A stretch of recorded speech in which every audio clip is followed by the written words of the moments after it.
Pierre et le loup, d'après un conte musical de Prokofiev.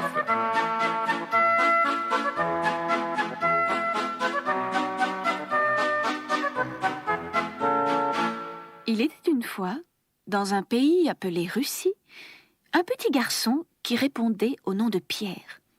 Il habitait chez son grand-papa dans une jolie maison de bois. Un jour, le petit Pierre eut envie de prendre l'air. Il sortit du jardin de son grand-père, laissant le portail grand ouvert. Non loin de là, poussait un grand arbre. Pierre y retrouva son ami, le petit oiseau.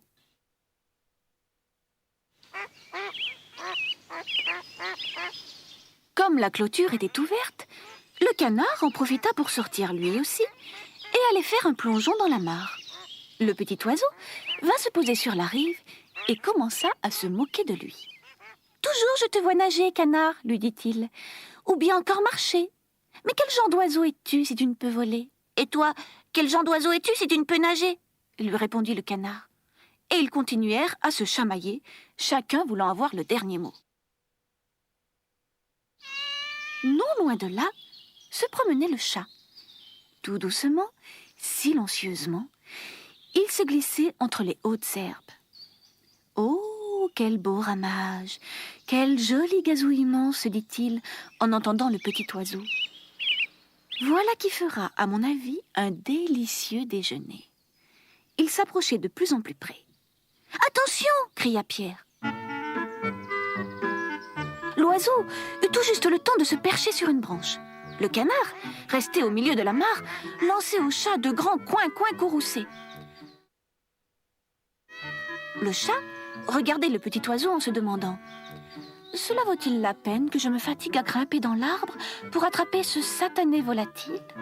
Le temps que j'arrive là-haut, je parie qu'il aura déjà pris son envol. » C'est alors que le grand-père sortit de la maison. « Pierre !» cria-t-il en colère. « Je t'ai pourtant demandé de ne pas quitter le jardin. Et si le loup venait à se montrer ? Allons, reviens immédiatement à la maison. »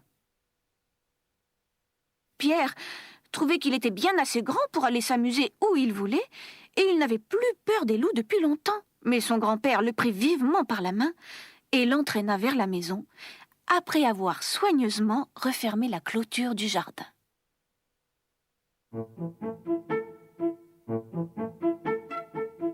Bien l'en avait pris, car un instant plus tard, un grand loup noir sortit des bois. Effrayé, le chat bondit sur l'arbre.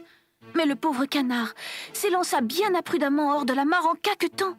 Et le loup qui l'avait vu était bien décidé à l'attraper. « Miam miam !» se disait-il en lui courant après. « Je vais me régaler !» Et le canard épouvanté sentait le loup se rapprocher encore. Il était là, tout près, il allait l'avaler.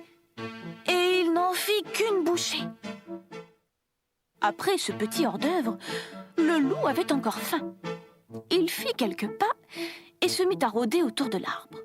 D'un côté, il y voyait le chat, toujours perché, qui tremblait de tous ses membres, et de l'autre côté, le plus loin possible du chat, était posé le petit oiseau, immobile sur sa branche.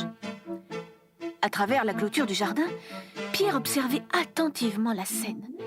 Il n'avait pas peur du tout. Un grand mur entourait le jardin et l'arbre se trouvait juste de l'autre côté. L'une de ses branches passait par-dessus le mur. Pierre eut alors une idée. S'accrochant à la branche, il monta dans l'arbre et rejoignit le petit oiseau. « Écoute-moi bien, lui dit-il. Tu dois suivre exactement mes indications. Tu vas voler au-dessus de la tête du loup en tournoyant dans les airs comme tu sais si bien le faire. Et il ne faudra pas t'éloigner de l'arbre. Mais attention, surtout, prends bien garde à ce qu'il ne t'attrape. C'est bien compris ? » « Mais oui, répondit l'oiseau. » Pierre redescendit et sauta dans le jardin. Il courut à la maison chercher une grosse corde et fabriqua un lasso.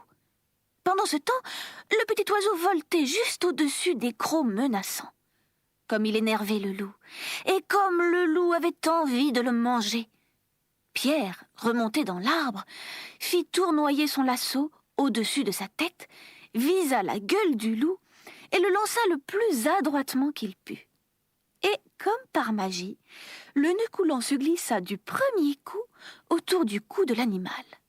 Vite, Pierre tira sur la corde pour serrer le nœud coulant et attacha l'autre extrémité à une branche. Le loup était pris au piège.